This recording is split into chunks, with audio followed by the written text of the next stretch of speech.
एक छोटे से गांव में कुमार सोहन रहता था। वो मिट्टी के बर्तन व खिलौने बनाया करता था और उसे शहर जाकर बेचा करता था। कभी कभी उसके 2-4 खिलौने बिकते तो कभी वो भी नहीं, जैसे तैसे उसका गुजारा चल रहा था। एक दिन उसकी बीबी शीला बोली, सुनो जी, क्यों न शहर जाकर कोई नौकरी ही कर लो। नौकरी करोगे तो महीने के अंत में कुछ धन तो आएगा। बीवी की बात सुन अब सोहन को भी ऐसा ही लगने लगा था, पर उसको मिट्टी के खिलौने बनाने का बहुत शौक था, लेकिन हालात से मजबूर था। बात तो तुम सही कह रही हो, पर कैसे उस हुनर को छोड़ दूं, जिसका नमक हम लोग अब तक खाते आए हैं। मैं जानती हूँ आप बहुत मेहनत और लगन से खिलौने बनाते हो, पर बाजार में बिक्री ना होने से अब हमारा गुजारा नहीं होता। अब तो यह हालत हो गई है कि रसोई में अन्न का एक दाना भी नहीं बचा। ठीक है, मैं कल सुबह ही शहर जाकर कोई न कोई नौकरी तलाश करता हूँ। अगले दिन वो शहर के लिए रवाना हो गया और एक व्यापारी के पास वह नौकरी करने लगा। सोहन वहां नौकरी करता तो जरूर था, पर उसका मन अभी भी अपने चाक और मिट्टी के खिलौनों में ही रहता था। समय बीतता गया।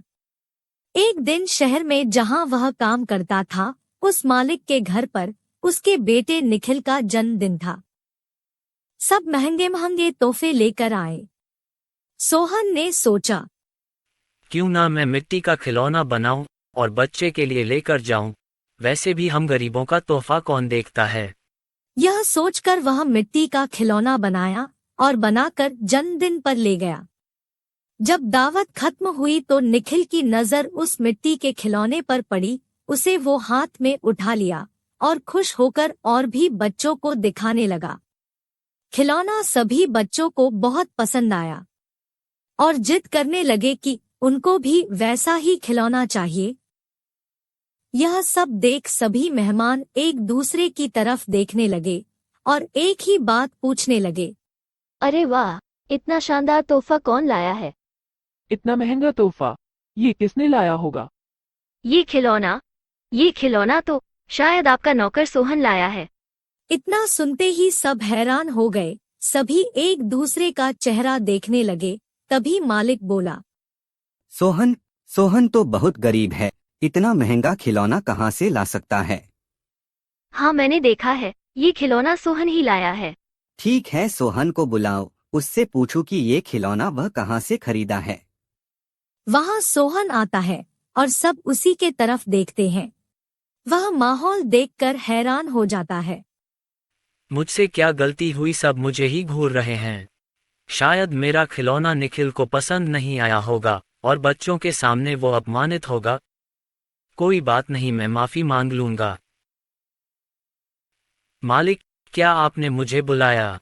हाँ सोहन, क्या यह खिलौना तुमने दिया है? हाँ मालिक। तुम यह खिलौना कहाँ से लेकर आए हो और इतना महंगा तोहफा तुम लाए कैसे?